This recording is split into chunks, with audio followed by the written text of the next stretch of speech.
Hello and welcome back. This video is all about the acute stress response.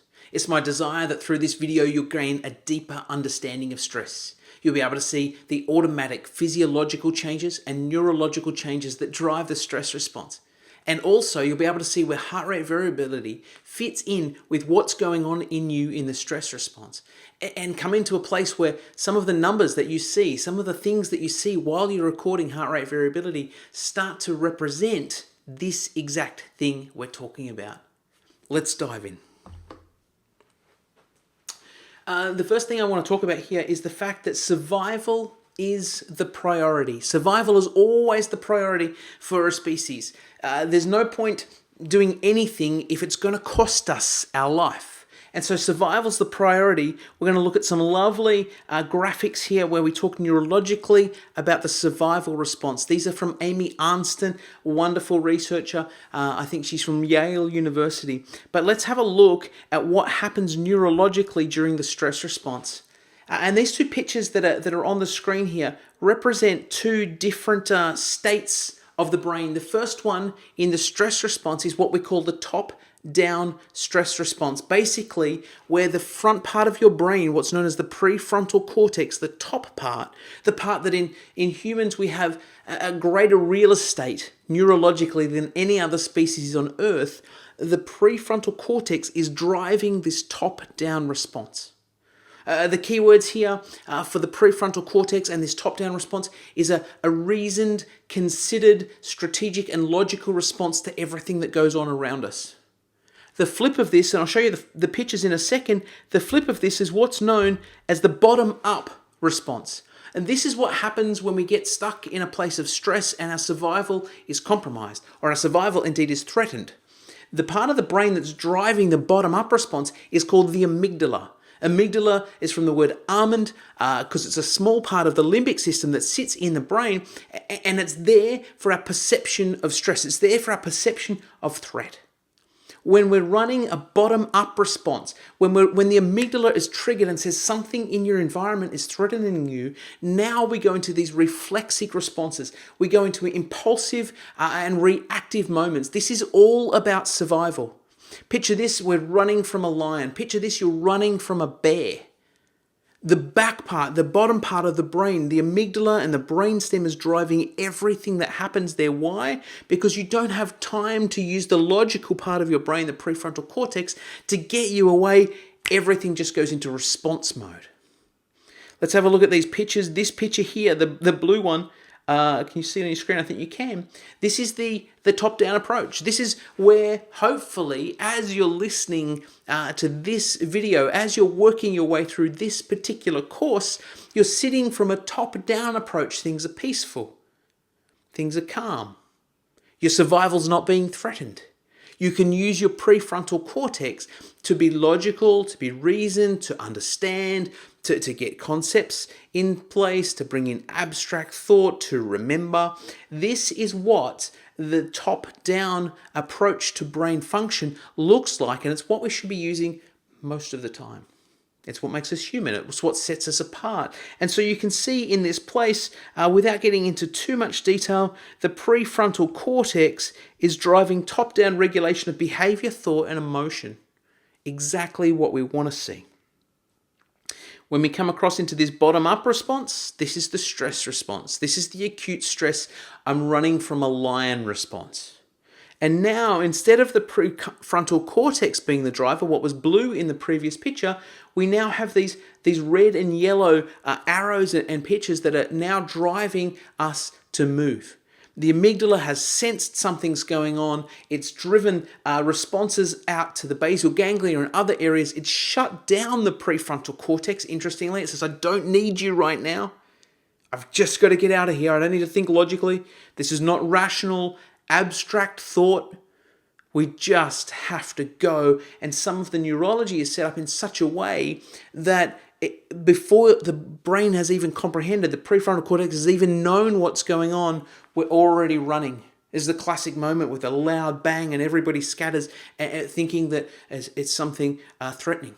And all it is something falling off a truck. So this is the bottom-up approach. This is what happens when the hormones of the stress response are released. The brain flicks into this bottom-up approach. The reason that I want to put this in context for you is that with stress and threat, we move from top-down towards bottom-up. With recovery and rest, which we're going to talk a lot more about, we move from bottom-up to top-down. Do you remember back into the video that I showed you where we had the journey and we had the goals and dreams and we had the strategy and we had the challenge, and one of the strategies that so many people employ is busyness, hustle, push, exert, go, go, go, go, go. Well, that doesn't include rest and recovery very much. This is where this starts to fit. And so now we feel stressed and we start to push. And now what we're using is this bottom-up strategy and regulation of the brain to drive our everyday. Let's unpack a little bit more about where this fits and why that can be a challenge.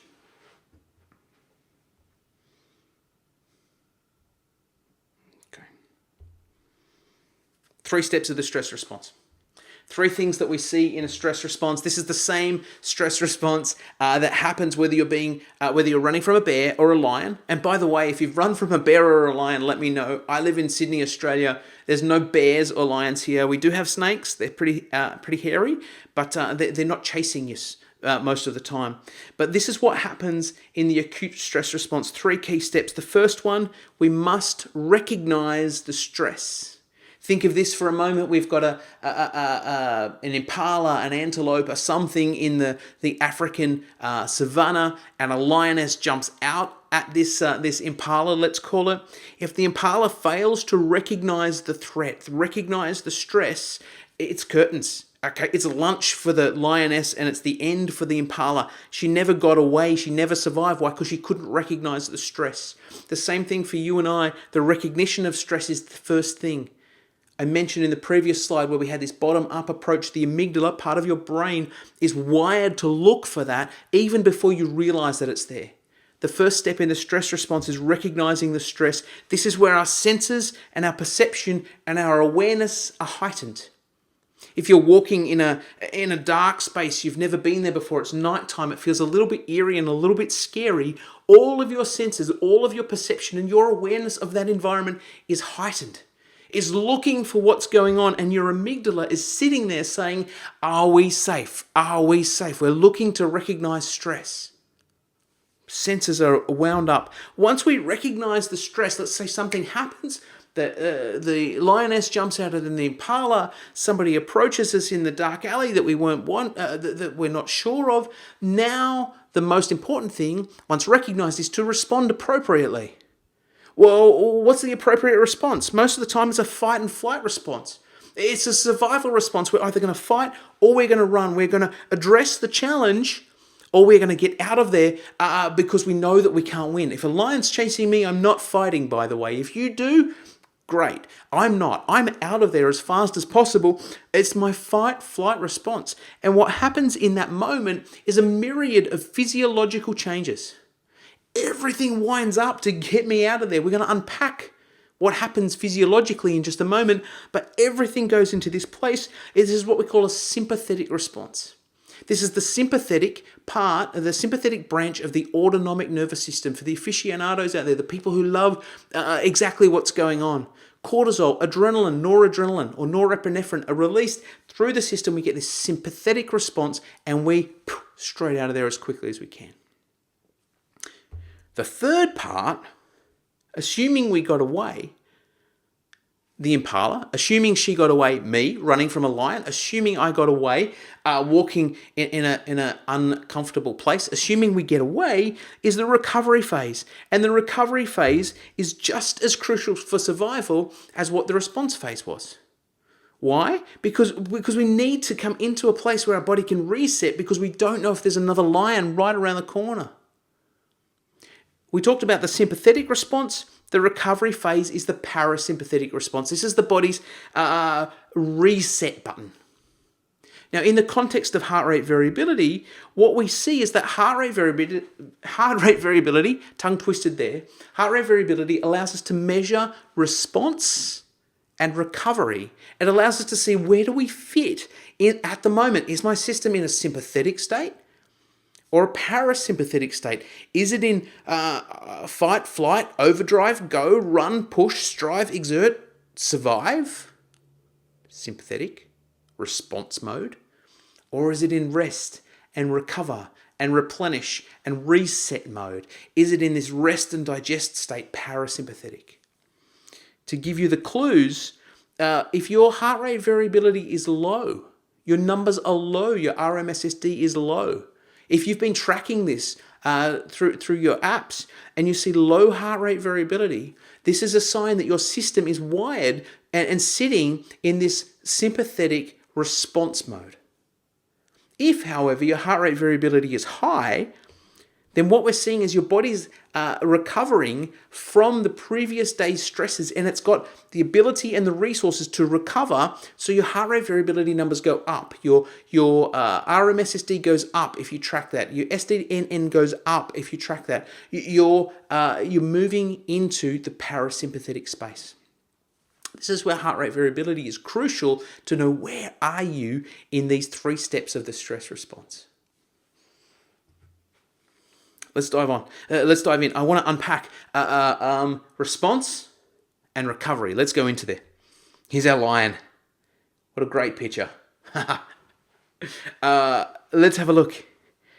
I talked about the response system. This is the sympathetic nervous system. I'm going to unpack with you exactly what happens physiologically when the impala runs from a lion, when I run from a lion, when we get stuck in traffic and we're late for a meeting, when our emails are overwhelming us, when there's not enough cash in the bank, when there's a relationship challenge, when we feel threatened, when we feel stuff changing. This is what's going on. There are some things that increase in your system, and there are some things that decrease in your system once we recognize and start responding to the stress. Let me unpack them for you quickly. We can go into more detail, but I want to give you this overview. Firstly, from an increased point of view, your breathing rate, your muscle tension, and your heart rate all go up through the roof. Why? Well, here I am running from a lion. I need oxygen to go everywhere, and I need to be powering out of there or fighting the guy. Okay? And so I need to be breathing. I need to be strong. I need to be pumping blood around my body. My heart rate has to go up. And accordingly, so does my blood pressure. It must go up in order to get the blood around the body. At the same time, blood glucose goes up. I need energy mobilized quickly to fight or flee. But also my blood clotting goes up. Now, the last thing I want if I'm an impala or I'm me is a claw in the bum. The backside, the bottom, okay? I don't want that. Why? Because, well, firstly, A, it's going to hurt, but B, what I don't want is to then start bleeding from that place. If I'm bleeding, 2 things happen. Firstly, I lose blood pressure, and I can't run as well because I can't get the muscle to where I need to. But secondly, any smart lion on the planet says, well, I don't need to run anymore. I can walk, and this impala is going to leave me a trail of blood as to where it sits, licking its wounds. Okay, and so what happens is blood clotting goes up. We get stickier blood. As a result, because the blood is stickier and thicker, the heart has to pump even more and the blood pressure has to go up even more in order to get it around the body where it needs to be. Normal, natural, healthy, physiological response to our survival being threatened. Let's have a look at what else. Alertness goes up. Remember I said the recognition of stress in that previous slide? We had recognize, respond, recover. Well, alertness goes up. Why? Because we need to be aware of everything else that's going around us that could also be a threat to us. If there's one lioness chasing, bound to be more. Okay? I've seen the videos, you've seen the videos, they work in a pack. And so we get very alert, we get very hyper vigilant looking to see what else is going on there. The brain, the amygdala is firing, saying what's happening around. And our cardiovascular function, obviously, this whole system to pump the blood through the roof. So what happens on the other side? Well, we get decreased digestive function and sexual function. Let me talk about those two for a second. They cost us a lot of energy. And right now I'm running from a lion. I'm an impala or a me. I'm running from a lion. What I don't need is to be digesting food. I may dump bowel contents. I may stop digesting food properly because right now it's just not important. Neither is reproduction. I turn those things off. Hormones get turned off and diverted into other areas. And so right now, sexual function and digestive function both get switched off, as does concentration. Now get this, alertness goes up through the roof, but ability to concentrate and focus, gone. I'm now looking at the horizon. I'm looking out there. I'm not looking and saying, that's a pretty butterfly. I wonder where it lives. Okay, concentration gone, alertness high. Emotion, organ function, all other organs get switched down. Hormone function, they all get turned down. Why? We don't have time to process emotional things right now. We are just running. All organs other than this cardiovascular musculoskeletal system get wound back, as does hormone function generally. Why? We can't afford it in these moments. The immune system also gets shifted right around in the response phase, because in that moment we don't need to be mobilizing things to help us to heal. That comes in the recovery phase. Right now we need to switch that off so we can continue to go forwards. This is the classic stress response. This is what we call the acute stress response. Once that's done, we go into recovery mode. We go into this place where we say, you know what? Whew, I got away. I climbed a tree. Lion ran straight past. Whatever it is, I got to work. The boss wasn't that upset. I paid the bills. I did the whatever. I got away from the challenge. And now I must recover. Why? Because there's going to be another challenge right around the corner. It's going to be another bear or a lion that I have to run away from. So as we go forwards and we look, the question I want to ask is, how long does this pursuit last? How long is this lion chase running for? How long does the impala run from the lion? If it's me and I'm running for a lion, it's not going to be very long. We're not talking tens of minutes. We're not even talking minutes. This is very, very short. If I can run from a lion, or an impala can run for a lion for 10 minutes, he's either very, very fast impala or it's a very, very slow lion. Okay? Either way, it's not going to happen for that long. This acute stress response, this sympathetic stress response, is a short-term power burst. Everything, all resources, run, fight, or flee. It doesn't last over and over and over again. But the challenge in our society is what we face does last. The bills do keep stacking up. The emails do keep stacking up. The pressure in relationships or workplaces or whatever, it keeps stacking up. And so what happens is we sit in this response mode more often than we should. It's not short term. It's not minutes. Now we're talking hours. Unfortunately, look around you. We're probably talking days of stress or weeks of stress, worse, months and years of stress. There are some people, I've been there, where day in, day out is stressful. We're living in this response mode. If I go back and look at all of these challenges that happen in the response mode, if I'm living with high breathing rate, high heart rate, high muscle tension, high blood pressure, high blood glucose, high blood clotting, super alert but not concentrating, emotions shut down, digestion shut down, reproduction shut down. If I'm living like that, I'm in a state of chronic stress. I'm in a state where there's no recovery. I'm in a state where my body says I put all of the resources into that, but I can't sustain it. In the next video, we're going to unpack more about chronic stress, but for now, let's unpack a little bit more about how it all starts to accumulate.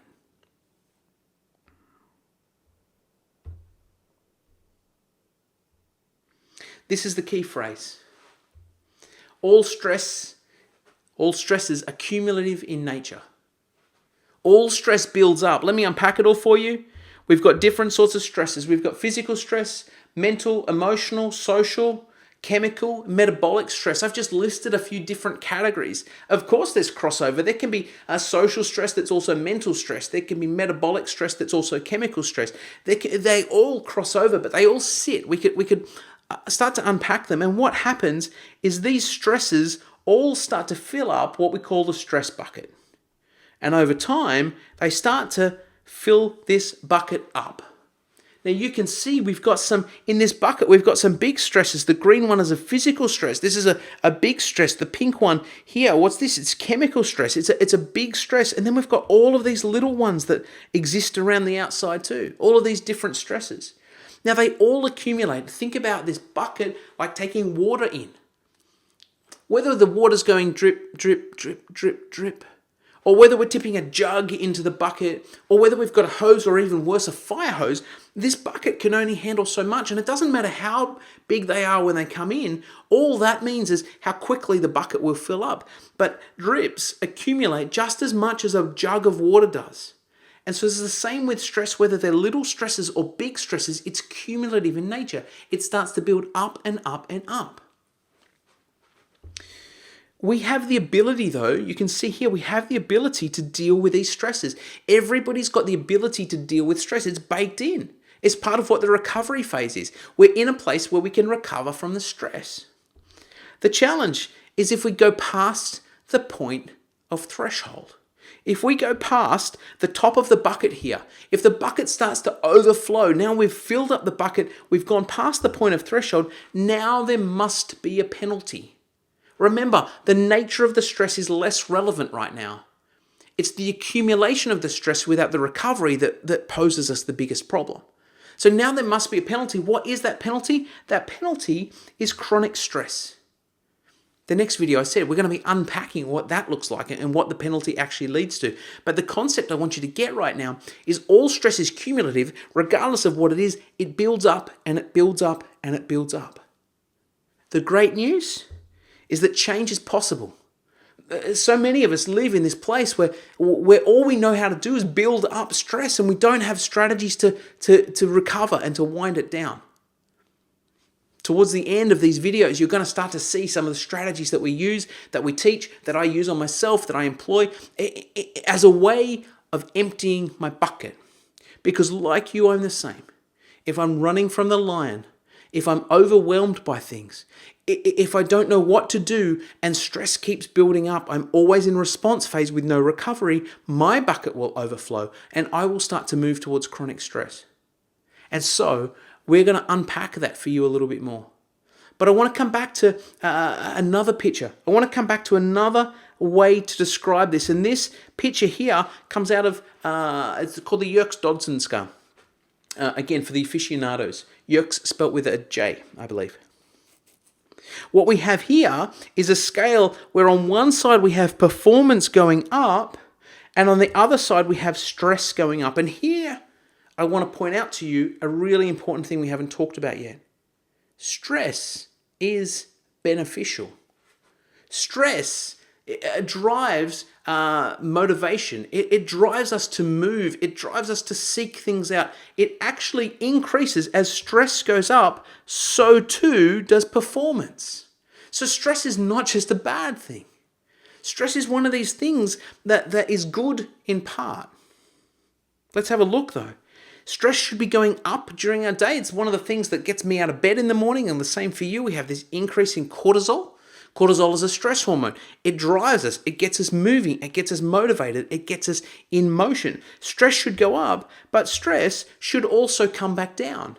You see, we've got these arrows moving backwards and forwards. Some things will drive stress up. Some things will drive stress down. We need to be moving. We need to be fluid. We need to be adapting to our environment to say, what's the appropriate amount of stress right now? When I need to perform more, I need more stress hormones. And when I need to perform, when I can wind it down and rest and recover, I bring it back down. I don't need to be performing in this moment.